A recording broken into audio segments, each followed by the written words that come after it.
에스라서 강의 41번째 시간입니다. 지난 주일 저녁에는 개혁이라고 하는 제목으로 말씀을 드렸습니다.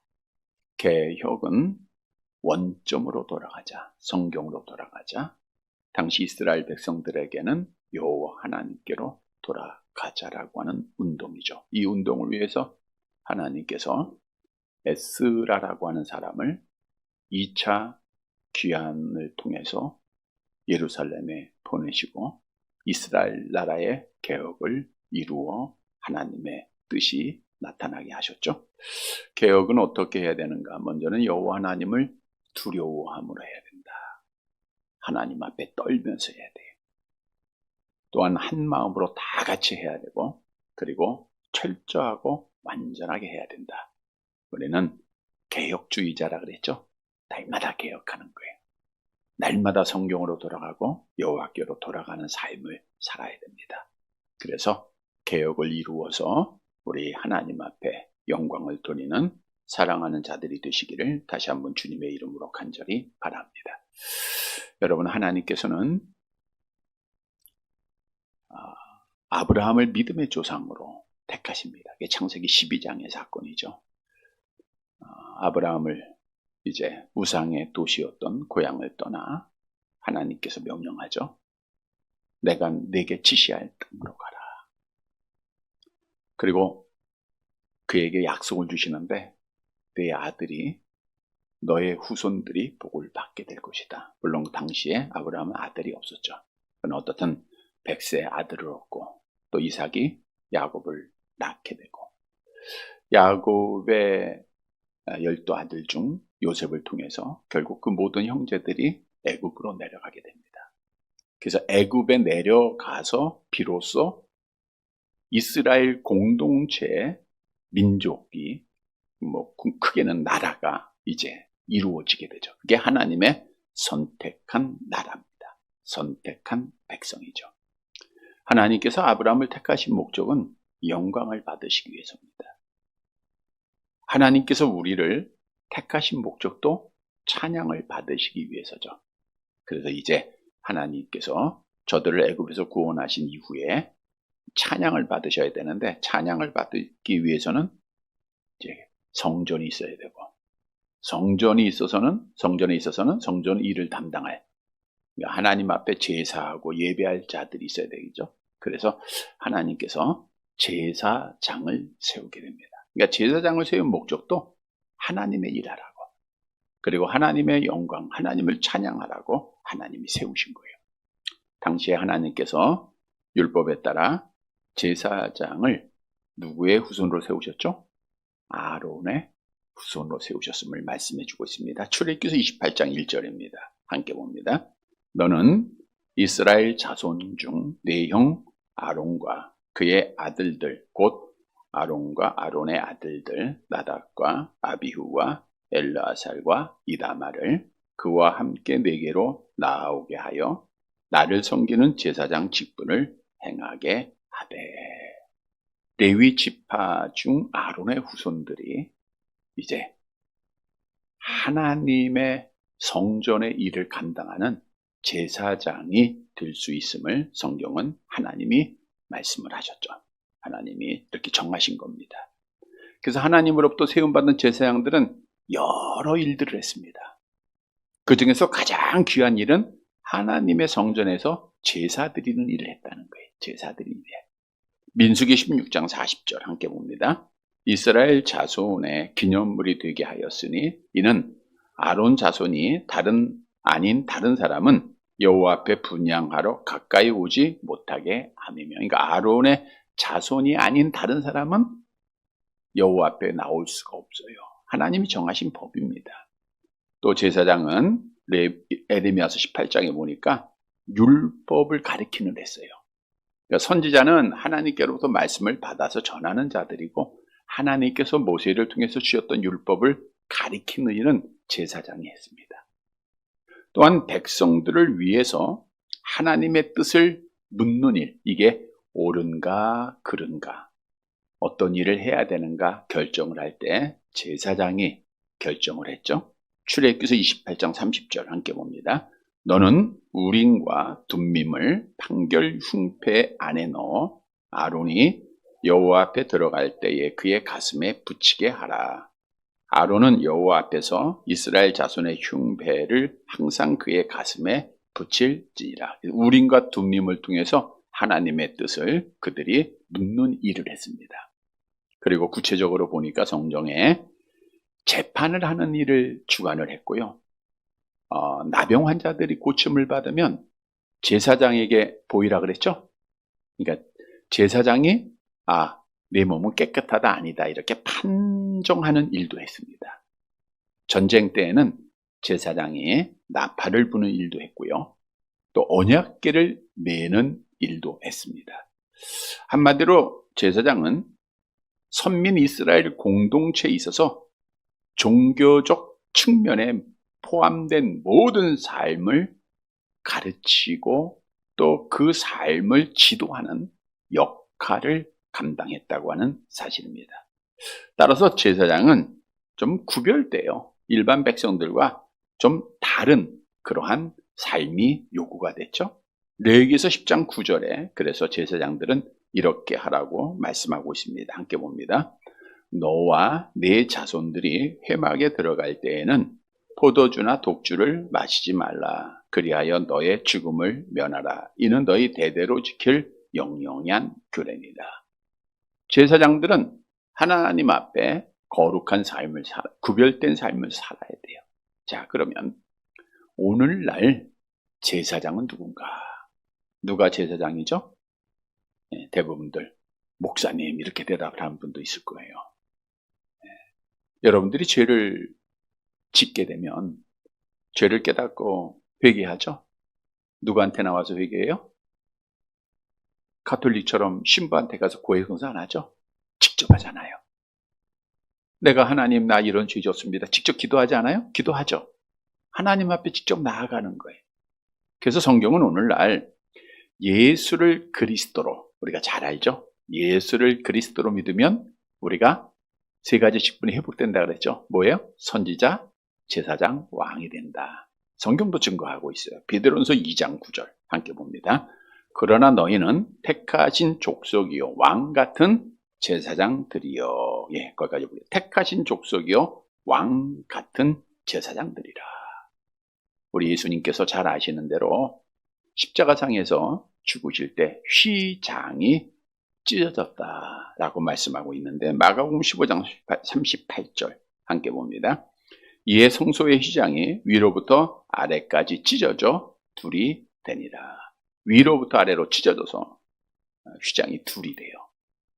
이 휘장은 지성소와 성소를 구별하는, 즉 대제사장만이 하나님 앞에 나아갈 수 있는, 휘장을 열 수 있는 특권이 있었는데 예수님이 십자가상에서 다 찢어버렸어요.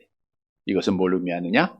예수를 믿는 자는 누구든지 하나님 앞에 당당하게 나아갈 수 있는 특권이 주어졌다. 그래서 오늘날 제사장은 누구예요? 예수를 그리스도로 믿는 내가 제사장입니다. 내가 하나님 앞에 이 시대에 제사장인 줄 믿으시기를 바랍니다. 자, 오늘 본문은 이렇게 하나님 앞에 특별히 사랑을 받고 주의 일에 사명을 받은 제사장들 중 이방 여인을 아내로 취한 자들의 명단이 기록되어져 있어요. 이제 그들이 에스라의 명령을 듣고 결국 죄를 끊어버리고 에스라의 개혁운동에 동참을 하게 되죠. 자, 오늘 말씀은 제사장의 삶으로 하나님이 우리를 제사장으로 삼으신 것은 영광을 받으시기 위해서요. 우리도 죄를 지으면 하나님이 영광을 받지 않으시죠. 그래서 우리도 하나님 앞에 영광 돌리는 삶이 어떤 삶인가 오늘 말씀을 통해서 깨닫고 제사장의 삶으로 우리 하나님을 기쁘시게 해드리는 사랑하는 자들이 되시기를 바랍니다. 첫째로 제사장은 자신의 부족함을 알고 여호와를 의지할 줄 알아야 돼요. 자, 본문 18절 말씀을 보도록 하겠습니다. 에스라서 10장 18절 같이 봅니다. 제사장의 무리 중에 이방 여인을 아내로 맞이한 자는 예수와 자손 중 요사닥의 아들과 그의 형제 마세야와 엘리에셀과 야립과 그달랴라. 제사장, 우리 인간을 대표해서 하나님 앞에 나아가는 연결고리하는 고귀한 직을 맡은 자들 중 이방 여인을 아내로 맞이한 자가 나옵니다. 대제사장을 먼저 말하고 있고 또 일반 제사장들도 그랬더라고요. 전체 명단에서 제사장들의 숫자를 보니까 제사장의 비율이 15%예요. 즉 일반 백성들보다 더 이방 여인들을 아내로 맞이했다라고 하는 것을 알 수가 있죠. 사실 하나님의 율법에 이방 여인과의 혼인을 금하고 있습니다. 제사장들은 알았을까요? 몰랐을까요? 알았죠. 그런데 그들이 하나님의 율법을 버리고 하나님의 명령을 버리고 이방 여인들을 그들이 맞이하게 돼요. 자, 그런데 여기서 중요한 것은 오늘 오전에도 말씀드린 대로 제사장이 이렇게 타락을 하니까 제사장이 우리가 존경하고 우리를 위해서 우리를 대신해서 하나님 앞에 나아가는 그분이 이방 여인하고 혼인한 것을 백성들이 보니까 일반 백성들은 쉽게 따라갈 수밖에 없었다는 것. 그래서 오늘날 이 시대 제사장 우리들이 정말 조심해야 됩니다. 우리가 쉽게는 가정에서도 교회 다니는 엄마가 왜 그래? 이런 말도 들을 때가 있죠. 예수 믿는 사람이 친구들한테 그런 말을 들을 때도 있죠. 이것이 다 우리가 제사장으로서 해야 할 일을 해야 된다는 것을 말씀해주고 있는 거예요.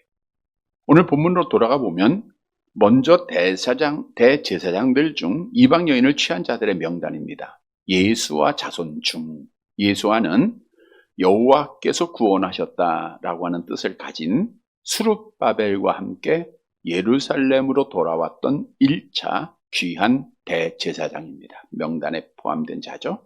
그의 아들과 그의 형제 이제 요사닥이 나오죠. 여호와께서 의롭게 하셨다, 이런 뜻입니다. 예수의 자손 중 요사닥의 아들이 이방 여인을 아내로 맞이했는데 여기 계속 보니까 마하세야와 엘리에셀과 야립과 그달랴라. 이들이 얼마나 타락하고 부패했는가를 보여주고 있죠. 마하세야는 여호와의 일, 또 엘리에셀은 도움의 하나님, 야립은 적, 그달랴는 여호와는 위대하시다, 이런 뜻들을 가지고 있어요. 그런데 중요한 것은 여기서 우리에게 주는 교훈입니다. 제사장이 결국은 넘어졌어요? 안 넘어졌어요? 넘어진 거예요. 죄를 범하게 된 겁니다. 왜 이들이 이런 죄를 범했을까? 당시에 대제사장들이 당연히 율법도 알고 하지 않아야 된다, 하지 말아야 된다, 다 알고 있어요. 그럼에도 불구하고 이들이 이방 여인들을 아내로 맞이하게 된 이유는 교만했기 때문입니다. 바꿔 얘기하면 이들이 만일 나는 부족하다 라고 하는 사실을 깨달았다고 하면 하나님을 바라봤을 거예요. 그런데 편안하고 또 안일함에 빠지다 보니까 스스로 완전주의자에 빠른 것, 특히 이제 하나님의 일 맡은 자들의 굉장히 조심해야 될 부분이죠. 그러니까 제사장 대자들이 조심해야 될 부분이에요. 그러니까 백성들이 존경을 하고 또 내가 하나님의 일을 한다고 생각하니까 당시에 백성들로부터는 구별함을 받은 자들이잖아요. 그렇게 보였잖아요. 마치 예수님 당시에도 바리새인과 서기관들이 얼마나 종교적인 모습으로 완전하게 백성들한테 보였습니까? 그러니까 스스로 완전주의자에 빠지는 거예요. 나는 지금 하나님을 잘 섬기고 있어. 나는 지금 완전해. 이런 교만함에 스스로 빠졌다가 넘어졌다는 거예요. 또 예를 들어보면 고린도 교회가 분쟁이 일어났던 이유 중 하나가 스스로 완전주의자에 빠지는 거예요. 사도 바울이 있었을 때에는 겸손하고 하나님 의지하고 이러다가 좀 성장하다 보니까 사도 바울이 떠나고 좀 성장하다 보니까 이 정도면 됐다 이거예요. 내가 이 정도면 됐지. 그래서 자기들의 기준에서 다른 사람을 정죄하고 판단하고 분쟁이 일어나는 교회로 변하고 마지 않지 않습니까? 여러분, 우리가 신앙생활하면서 굉장히 주의해야 됩니다. 신앙생활을 해를 더해 갈수록 우리가 익은 곡식은 고개를 숙인다고 겸손해져야 되는데 해가 더해가고 말씀을 많이 알수록 우리가 고개가 드는 자들이 있어요.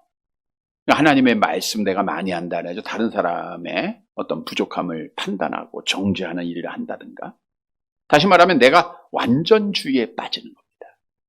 교만함에 빠지는 거예요. 여러분, 교만함에 빠지면요, 나는 이만하면 됐다라고 하는 생각에 빠지면 하나님이 안 보여요.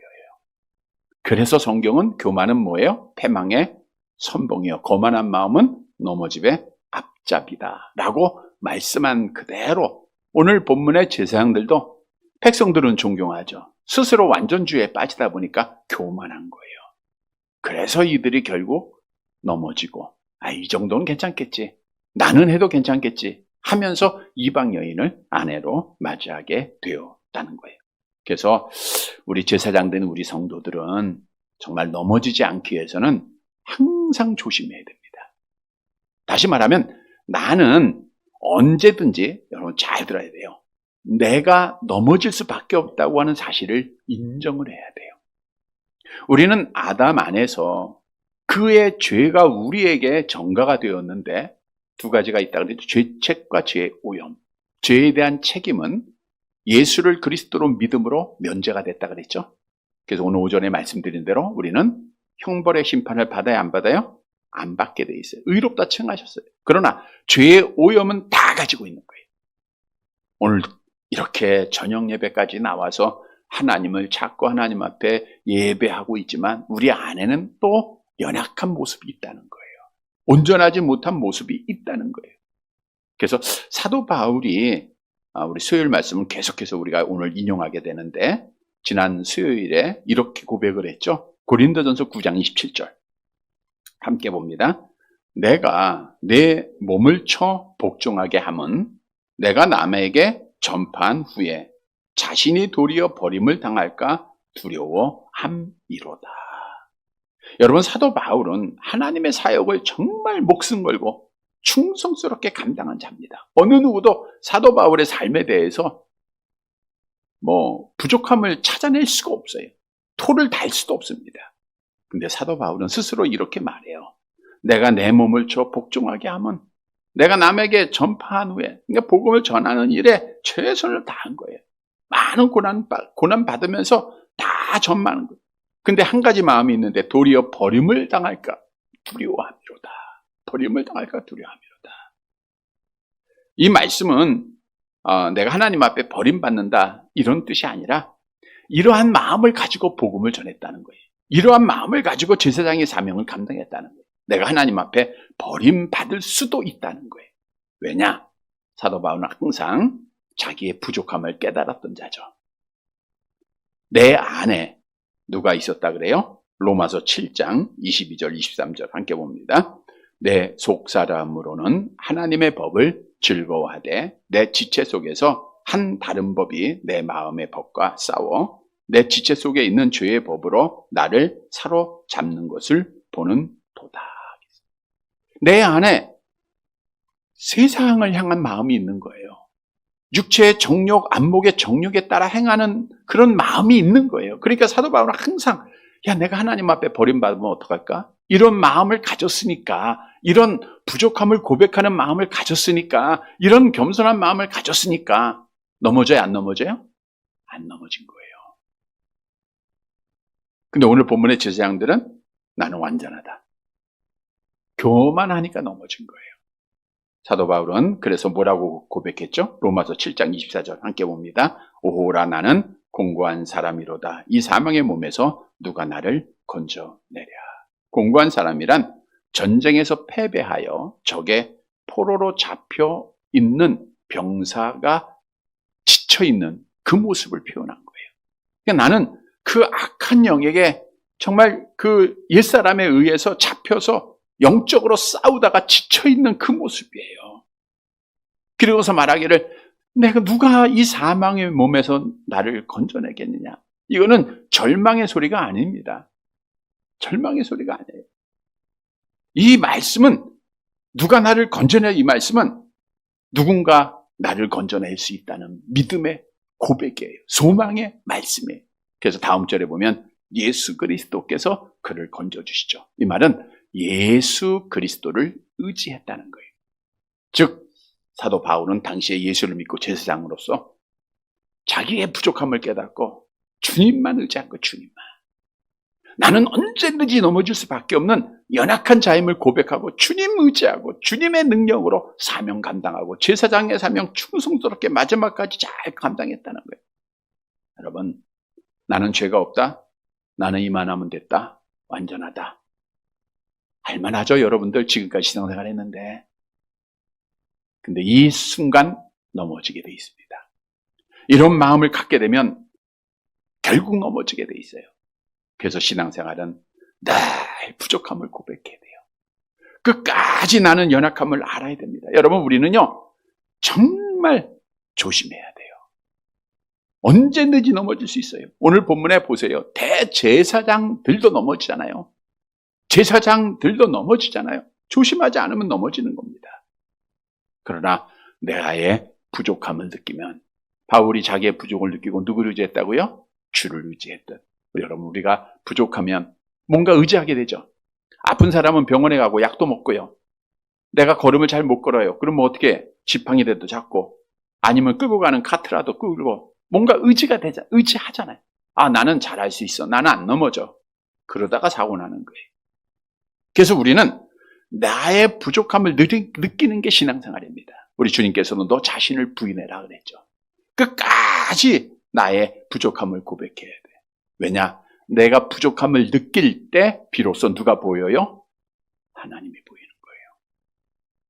이게 제사장의 일입니다. 하나님이 보이면 답이 있어요. 하나님이 보이면 소망이 생기는 거예요.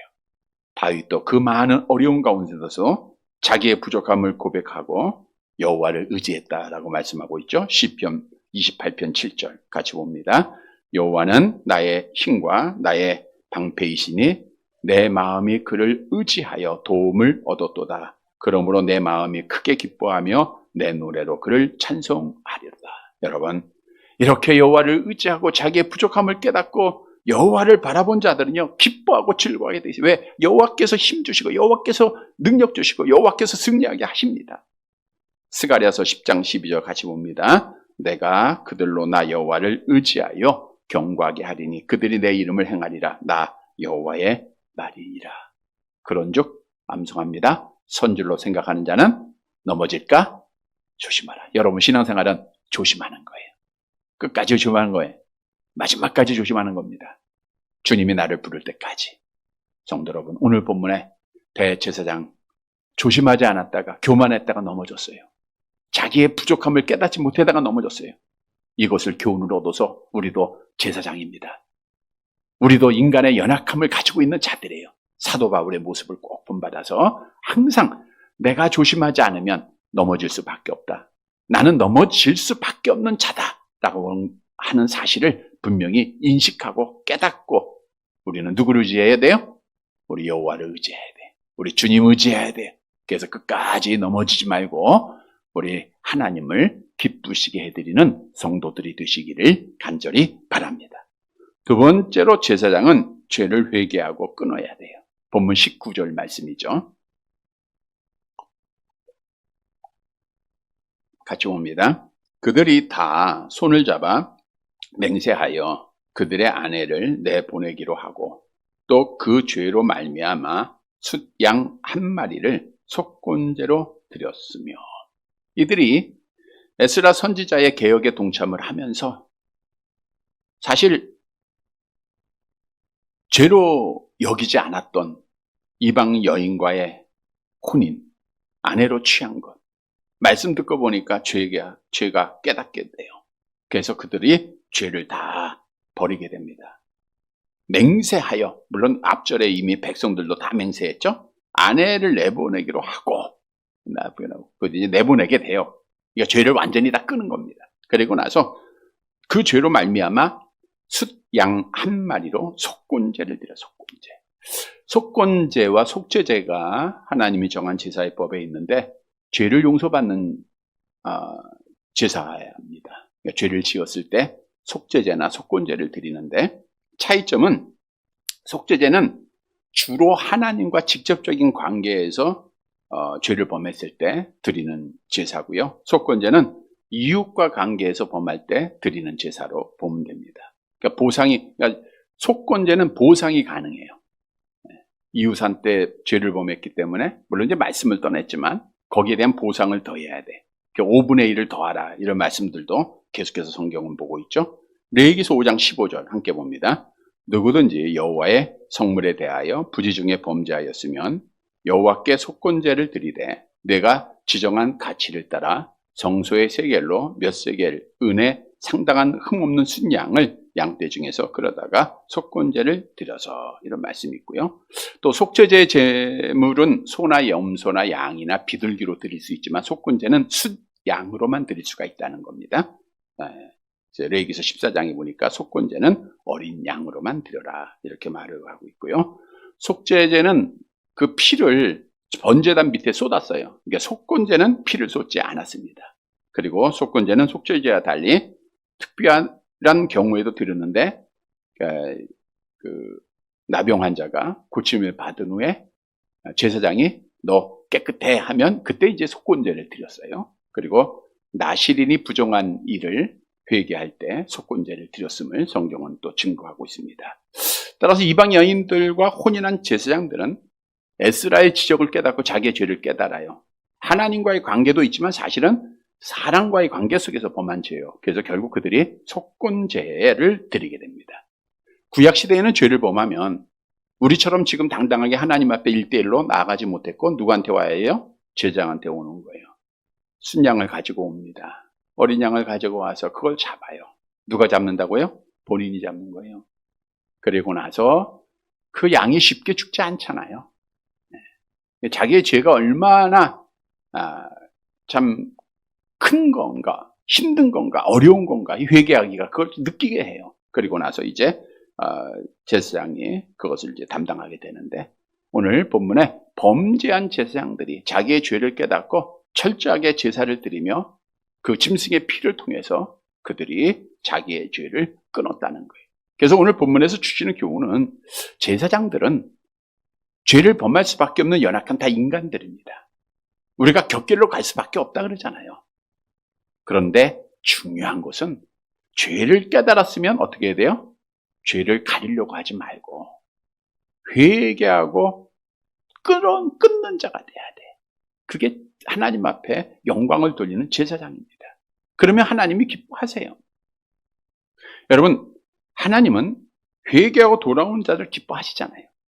우리가 탕자의 비유에서도 탕자가 돌아올 때 하나님 아버지가 어때요? 돌아오니까 너 왜 그랬느냐 이렇게 책망하지 않으시잖아요. 실망하지 않으시잖아요. 그냥 안아주시고 기뻐하시고 잔치하시잖아요. 우리가 정말 하나님을 기쁘게 하는 제사장들은 죄를 범할 수 있어요. 그때는 어떻게 해요? 회개하고 돌아오면 되는 거예요. 돌아오면 돼요. 여러분, 우리가 지금 이 시대 제사장이라고 했는데 제사장은 우리가 믿지 않는 자들에게 정말 하나님을 연결하는 일도 해야 되고 나를 통해서 하나님의 영광을 보여야 되는데 죄가 있으면 그 하나님과 관계가 우리가 멀어졌기 때문에 그 일을 감당할 수가 없어요. 그래서 우리가 죄를 완전히 끊는 삶을 살아야 됩니다. 에스라도 개혁을 하면서 전체 백성들을 예루살렘 광장에 모아놓고 이런 말씀을 했었죠. 에스라서 10장 11절 함께 봅니다.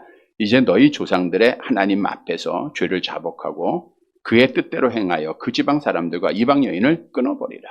이 선지자의 말씀을 듣고 그대로 한 거예요. 그러니까 죄라고 하는 것은 하나님의 말씀을 들어야 돼요. 지금 이 제사장들이 이방 여인과 혼인하고 너도 하고 나도 하고 옆 사람도 했으니까 죄의식을 못 느꼈어요. 근데 금식하며 기도한 에스라가 그들의 죄를 지적하자 그걸 깨달은 거예요. 그래서 깨닫고 회개하는 거예요. 깨닫고 회개합니다.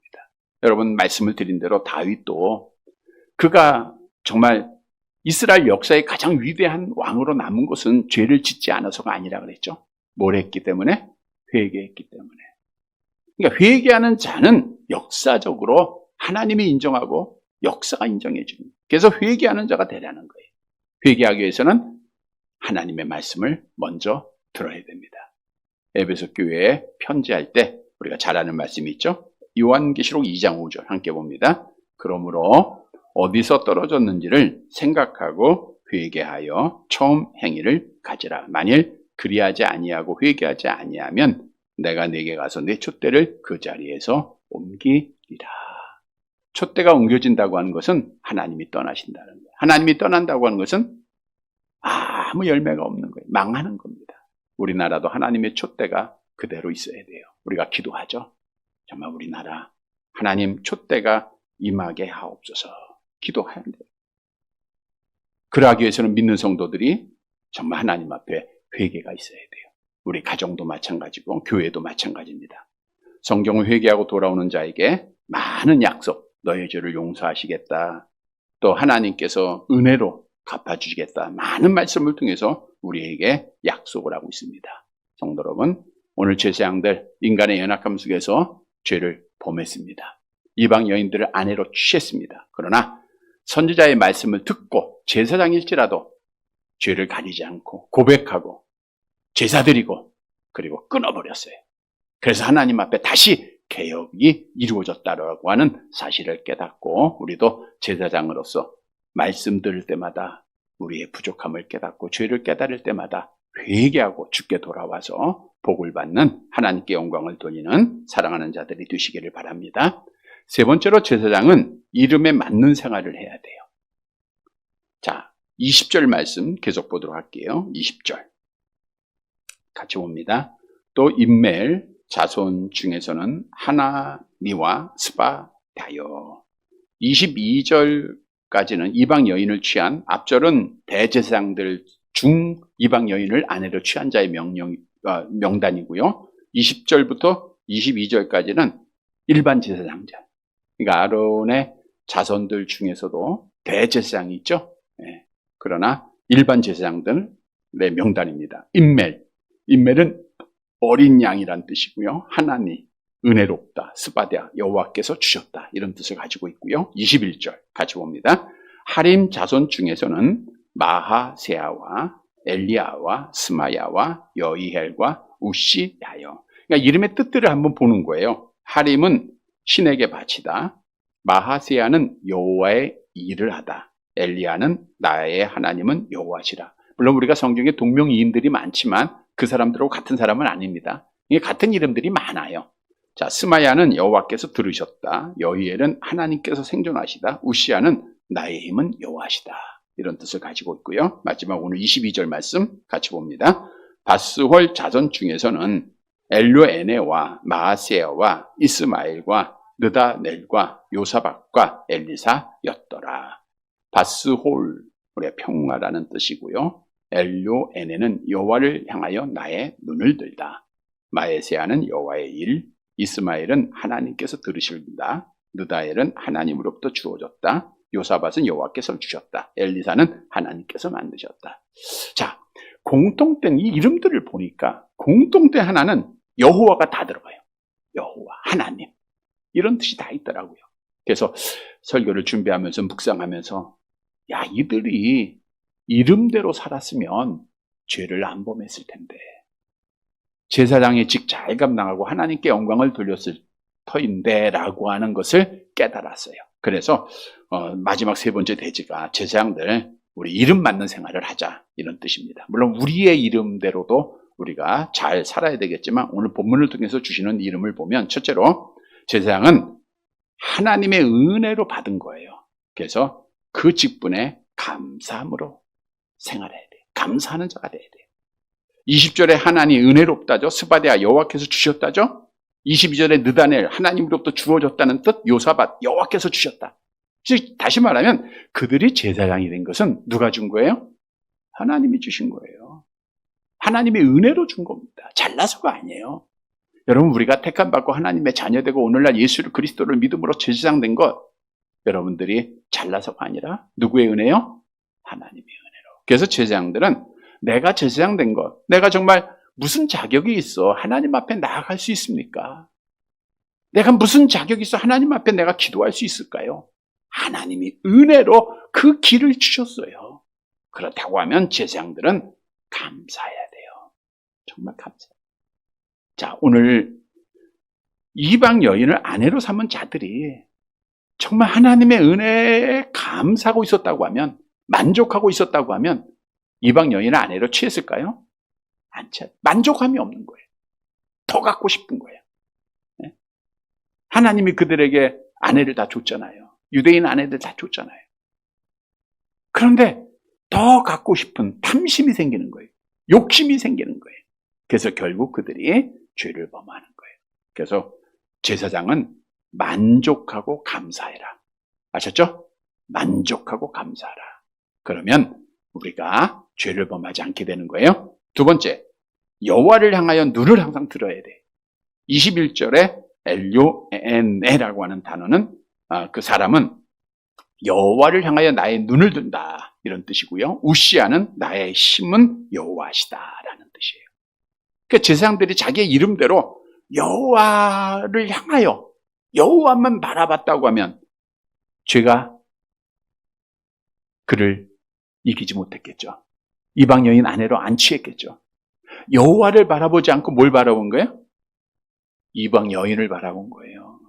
하나님을 바라봐야 되는데 여러분 제사장들은 우리가 이 땅에서 우리가 우리를 도울 자는 여호와 한 분밖에 하나님만 바라봐야 돼. 하나님만. 시편 121편 1절 2절 같이 봅니다. 내가 산을 향하여 눈을 들리라. 나의 도움이 어디서 올까? 나의 도움은 천지를 지으신 여호와에게서로다. 솔로몬이 그 세상 여인들 다 바라보다가 헛된 삶을 살았잖아요. 그리고 나서 말하기를 정말 평안과 기쁨은 여호와께서 선물로 주시는 것이더라. 여호와를 바라보는 자에게 주세요. 여호와를 바라볼 때 죄를 이깁니다. 그래서 우리는 여호와 하나님만 바라보는 제사장이 되자. 세 번째로는 여호와께서 들으심을 믿고 기도하는 제사장이 돼야 돼요. 본문 21절 스마야라고 하는 단어는 여호와께서 들으셨다. 그러니까 그 이름대로 이 스마야라고 하는 제사장은 뭐 해야 돼요? 기도해야 돼요. 또 22절에 이스마엘은 하나님이 들으실 것이다. 그러니까 뭐 해야 돼요? 기도해야 돼요. 여러분 만일 제사장들이 이름대로 깨어서 기도하고 있었다고 하면 이방 여인을 아내로 맞이했을까요? 아니죠. 깨어 기도하지 않으니까 뭘 당하는 거예요? 시험 당하는. 그게 주님이 뭐라 그랬어요? 마태복음 26장 41절 함께 봅니다. 시험에 들지 않게 깨어 기도하라. 마음에는 원이로되 육신이 약하도다 하시고, 오늘 오전에도 말씀드린 대로 우리가 영생을 얻었다고 하는 것은 영적으로 하나님과 날마다 영생해야 된다. 그 중에 하나가 기도, 제일 중요한 겁니다. 우리 또 6월이 시작되는 주간 특별 새벽 기도로 또 갖게 될 터인데 우리가 항상 기도로 깨어 있어야 돼요. 늘 기도해야 되지만 특별히 더 기도해야 됩니다.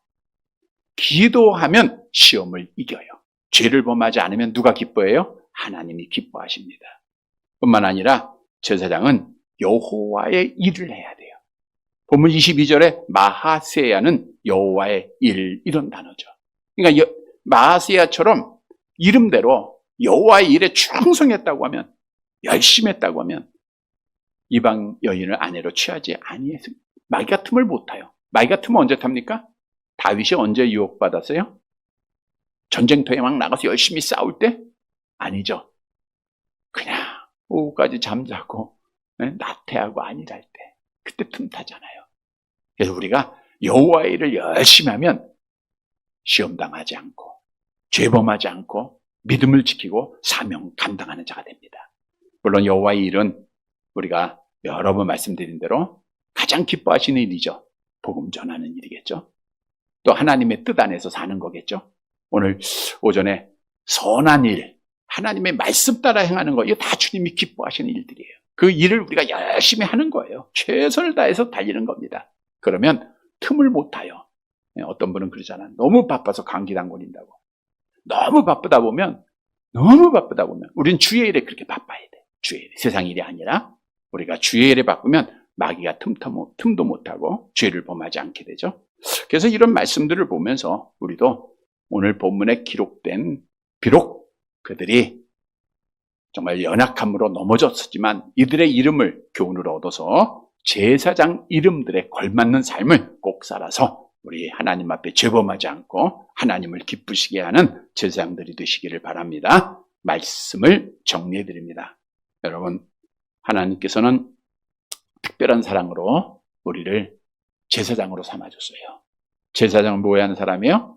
하나님 앞에 예배하는 삶, 하나님의 율법을 가리키는 삶. 제사장은 하나님 앞에 옳고 그름을 바로 알고 또 바르게 가르쳐야 되는 삶. 수많은 사명들이 있습니다. 그 중에 가장 중요한 것이 하나님 앞에 나아가는 삶이죠. 이것이 하나님을 기쁘게 하는 거예요. 하나님은 기쁨을 원해요, 여러분을 통해서. 그래서 우리를 제사장 삼으신 거예요. 그래서 우리가 오늘 본문을 통해서 하나님을 기쁘시게 하는 제사장이 되기 위해서 어떻게 해야 될 것인가를 말씀해 줬죠. 먼저는 나의 부족함을 고백해. 우리 넘어질 수밖에 없어요. 그러니까 누구를 의지하라? 여호와를 의지하라. 두 번째로 죄를 범했을 때 어떻게 해라? 말씀 듣고 회개하고 여호와께로 돌아오자. 그러면 주님이 기뻐하십니다. 그리고 이름에 맞는 삶을 살자. 감사하는 삶, 여호와를 바라보고 기도하고 여호와의 일을 열심히 하는 삶. 그러면 죄범하지 않고 하나님 앞에 기쁨이 됩니다. 사랑하는 성도 여러분, 오늘 주신 말씀 따라 제사장의 삶으로 죄를 이겨 우리 하나님을 기쁘시게 해드리는 이 시대에 참 제사장들이 되시기를 주님의 이름으로 간절히 바랍니다.